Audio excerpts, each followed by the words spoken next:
सरकार के द्वारा लाई गई है। सीधा सीधा राज्य सरकार की संलिप्तता के कारण ये जो स्थिति आई है, आज जीवन मरण का प्रश्न है। तो मैं तुम बहनों से एक वादा चाहता हूं कि अपना जीवन उस गंगा नदी में मत कूद के गंवाओ। अगर अपना जीवन देना है तो संघर्ष करके दो। अपना जीवन देना है तो इस सत्ता से लोहा लेते देखो, अपना अधिकार लेते हुए अपनी जान गंवाओ। लेकिन इस प्रकार जीवन से फांसी लगाना, गंगा जी में कूद जाना, ये कोई अच्छा कर्म नहीं है।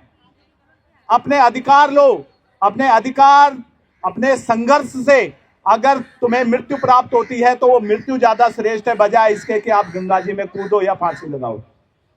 अपने अधिकार के लिए अपनी जान दो, और मैं वादा करता हूं कि आपके जान जाने की नौबत नहीं आएगी। इस संघर्ष में मैं आपके साथ खड़ा हूं। अगर इस संघर्ष में पहली अगर कोई जान जाएगी तो कमल ध्यानी की होगी, उससे पहले आपकी जान जाने नहीं दूंगा। और ये मैं आपको वचन देता हूं कि इस समस्या का समाधान मैं हर हालत में करके रहूंगा। इन बहनों के जो आंखों में आंसू हैं, ये आंसू मैं खुशी के आंसू में बदलूंगा, ये मेरा आपको वचन है। कल हम लोग जा रहे हैं गढ़वाल सांसद अनिल बलूनी जी के पास। उनका मेरे को 3-4 बार फोन आ चुका है कि आप जो है आइए, हम इसका बैठ के, हालांकि सीबीआई द्वारा ये जांच चल रही है, जो भी वो प्रक्रिया उन्होंने करनी है वो उनका फर्ज है। लेकिन इसके अलावा अगर हम कोई अतिरिक्त जो हम सोच के बैठे हैं कि सरकार एक बेल आउट पैकेज करे या कुछ ऐसा एक मंच आर्थिक सहायता आपको दे, विशेष आर्थिक सहायता, उसके लिए हम प्रयास करेंगे और कल से हमारे ये प्रयास शुरू होगा। आज जो है इस धरती पर आकर कम से कम ये तो पता लगा कि मीडिया के जरिए आपकी बात, मेरी बात नहीं, आपकी बात सरकार तक पहुंचेगी और आपके आंसू भी सरकार तक पहुंचेंगे। वो ये देखेंगे, और जैसे कि उनको शर्म आनी चाहिए कि जो सत्ता के शिखर पे बैठे हुए हैं, जिनकी ये जिम्मेदारी है कि उनकी जनता के आंखों में आंसू ना आ पाए, कम से कम अगर आप खुशी नहीं दे सकते तो कम से कम दुख भी मत दो।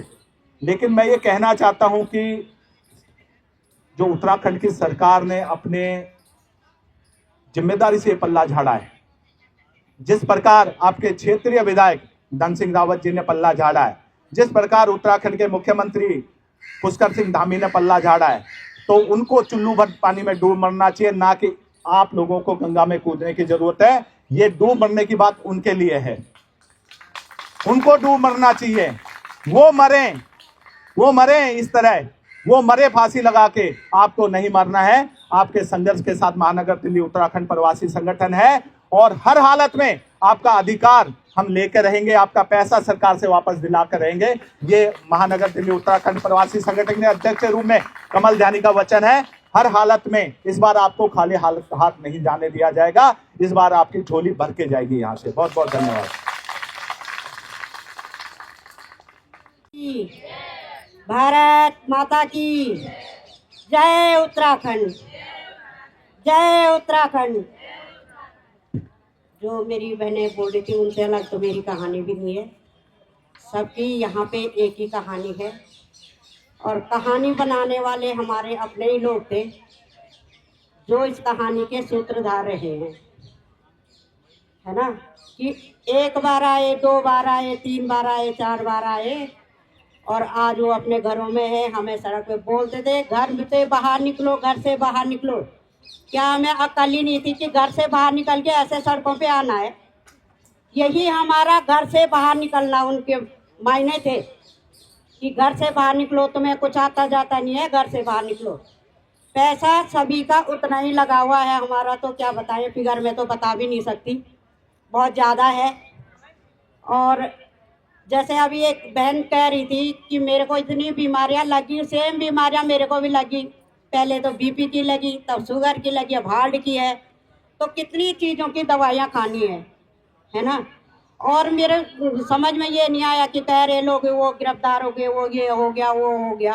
गिरफ्तार होने से हमारा पैसा थोड़ी मिलता, पहले उनकी कुर्की होगी तब तो हमारा पैसा मिलेगा।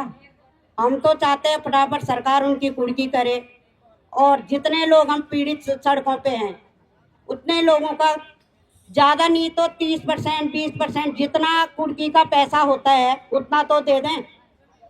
और दूसरी बात है कि हमारा जो धरना है, हमारे धरने को 365 दिन हो गया है, और वो धरना हमें सरस्वती बहन और परिमला दीदी ने करवाया था। उस टाइम मैंने 2 बार सुसाइड अटेम्प्ट करा था, जो कि सरस्वती बहन ने बोला कि दीदी इस तरह तो होगा नहीं, जीने के लिए कुछ न कुछ करना ही पड़ेगा, और जिंदा रहना है तो संघर्ष तो करना ही पड़ेगा।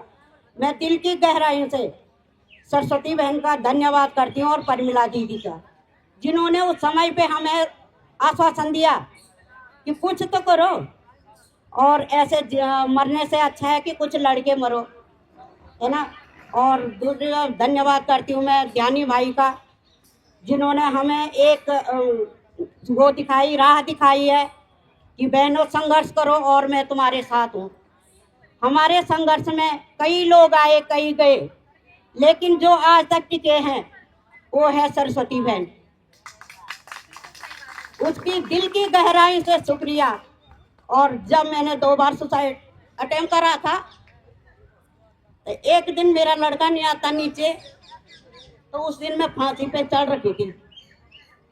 वो पानी लेने आया तो बोला मम्मी ये क्या कर रही, क्योंकि कितनी चीजें बेचेगा इंसान, कितनी चीजें देगा, और वो बेच के भी किसी का पूरा नहीं होने वाला, इतना बड़ा अमाउंट है। घर के जितने चीजें होती है इंसान की, कितना बेचेगा, कितना बच्चों की तनख्वाह आती है वो भी लोगों को दे। एक दिन में 4-4 लोग बैठते हैं मेरे घर में। सिर्फ एक वादे पे कायम हूँ कि आज नहीं तो कल हमारा पैसा मिलेगा, हमें इस जिल्लत की जिंदगी से बाहर निकालेगा। और कोई ना कोई वो भरोसा अब हमने ज्ञानी भाई पे जताया है कि जब उन्होंने अपनी जुबान से बोला है कि जहाँ जाना होगा मुझे जाना होगा। आजकल भी मेरी तबीयत खराब हो रही थी, मैंने किसी दिन से बात भी नहीं करी किसी से, क्योंकि हार्ट की प्रॉब्लम ज़्यादा हो गई है। तो इतनी सारी बीमारियां लग गई हैं कि इसका किसी को अंदाजा भी नहीं है कि कितने लोग अंदर ही अंदर मर रहे हैं और कितनों के घर बर्बाद हो गए हैं। हम चले थे कमाने, लेकिन हमने जो अपना कमाया हुआ धन भी था वो भी गंवा दिया। अपने बेटों की, अपने बहू की जो वो जिल्लत भरी नजरें रहती है ना, वो मैं समझ सकती हूँ कि सबके परिवार में वो खाने की टेबल पर बैठो तो वो बात पीछा नहीं छोड़ती है। कल यहाँ आना था तो किराए के पैसे भी नहीं मिले, और किससे नहीं मिले, हस्बैंड से नहीं मिले, क्योंकि उनके पैसे मैंने पूरे यहाँ लगा रखे हैं। तो बता नहीं सकते कि कितनी जिल्लत भरी जिंदगी है। कहीं पे जाओ, जैसे सुशीला बहन बोल रही थी, कहीं भी जाओ वो आदमी वहाँ पे खड़ा होता है कि हमारे पैसे कब देगी। भाई मैंने अपने घर में थोड़ी रखे पैसे। मैं तो कहना चाहती हूँ कि जो हमारे सांसद हैं, विधायक हैं, कि प्लीज अपनी बहनों को बचाइए। हम भी जैसे आपकी अपनी परिवार की बहनें हैं, हम भी आपकी बहनें हैं, और आपकी बहनें आपको दुआएं देंगी। आप अपनी बहनों की जिंदगी बचाइए, और हमारी जिंदगी बचेगी, आपके 100 साल जीवन के होंगे।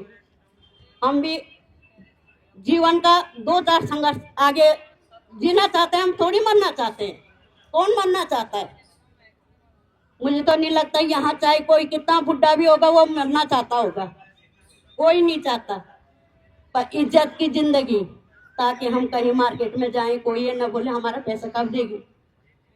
मेरे तो हस्बैंड नौकरी से आ रहे थे ड्यूटी से, उनका ये कॉलर पकड़ दिया किसी ने कि बोला हमारे, उनको तो औधुड़ी आ नहीं इस बात का कि इसने कितनों से कर रखा है, लेकिन उनका कॉलर जब पकड़ा तो उन्होंने मुझे कहा कि आज रात घर मत आना, अपने लिए ठिकाना ढूंढ लेना। तो बुरे वक्त में अपने हस्बैंड भी नहीं होते। जो हमारा बुरा वक्त है ना इस टाइम, कोई साथ नहीं है। तो जिन्होंने हमें लगाया, जिन्होंने आज हमारा रिश्तेदार टूट गया हमसे, जो हमारे अच्छे पड़ोसी थे वो टूट गए हमसे, वो भी बात नहीं करते हैं। तो जीवन में खालीपन है। मैं कहती हूँ माता रानी करे वो पैसा मिले और हमें मौत आ जाए, क्योंकि कितना जीना है और कितना वो करना है।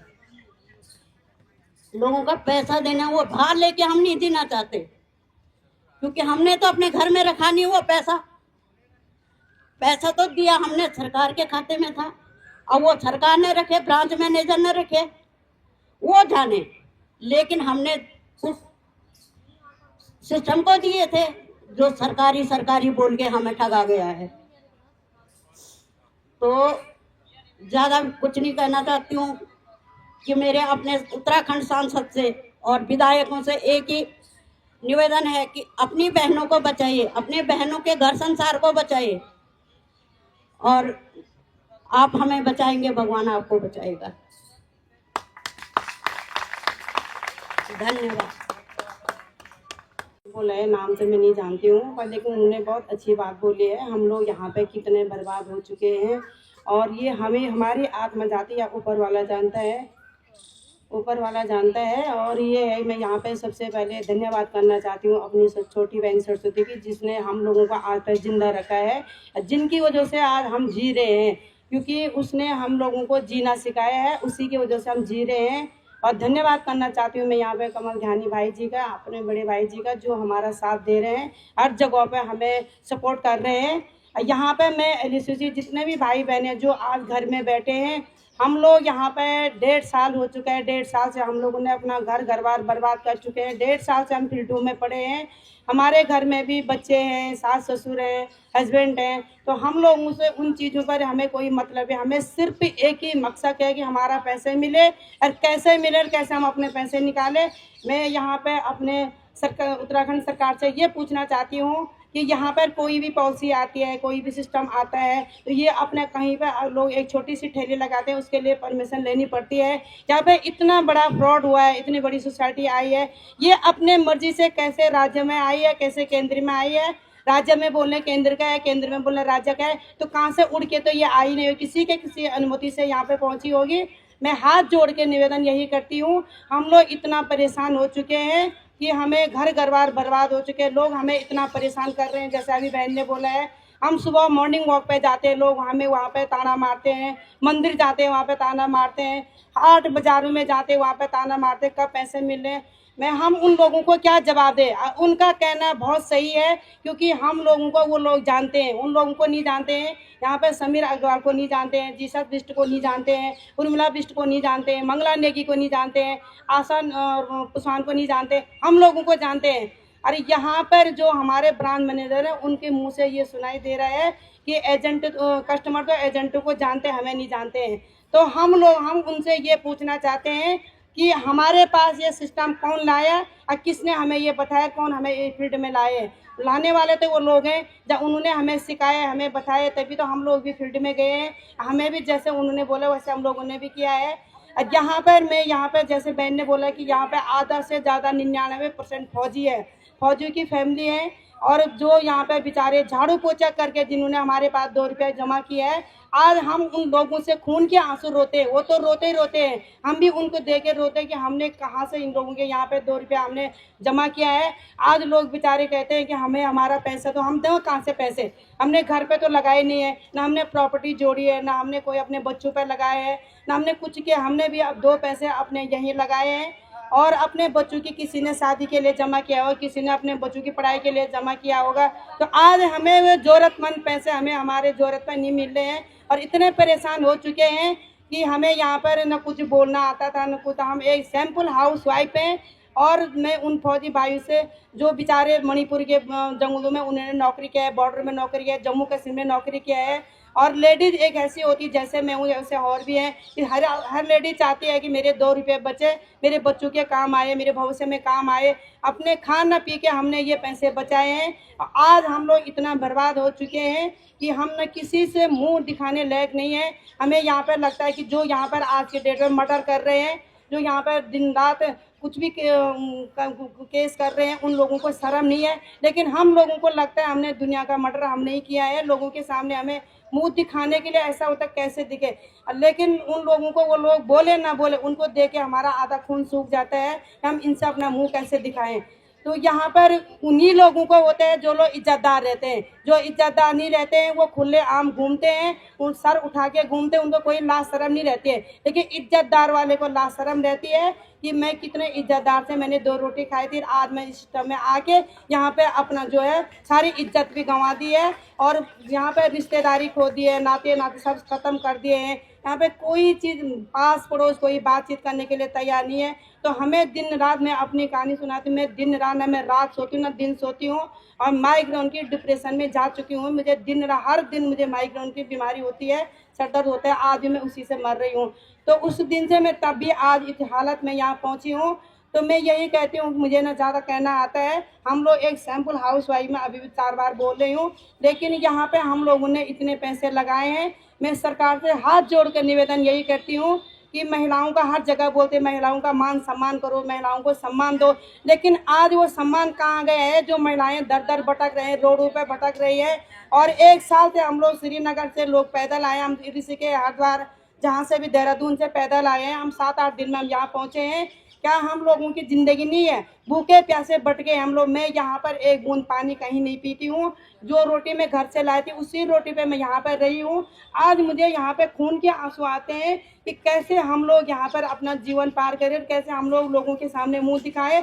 मैं हाथ जोड़ के सरकार से यही निवेदन करती हूँ कि हम बहनों के जितने पैसे लगे हैं आप लोग, हम उस ब्याज भी नहीं चाहिए हमें, जो पूरी भी हो चुकी है ब्याज भी मत दो, लेकिन हमारा जो मूलधन है वो हमें मान सम्मान से लौटा दो। और जो हमारे यहाँ पे भाई बहन है उनकी इज्जत बचा दो, उनका ज़िंदगी बचा दो। धन्यवाद।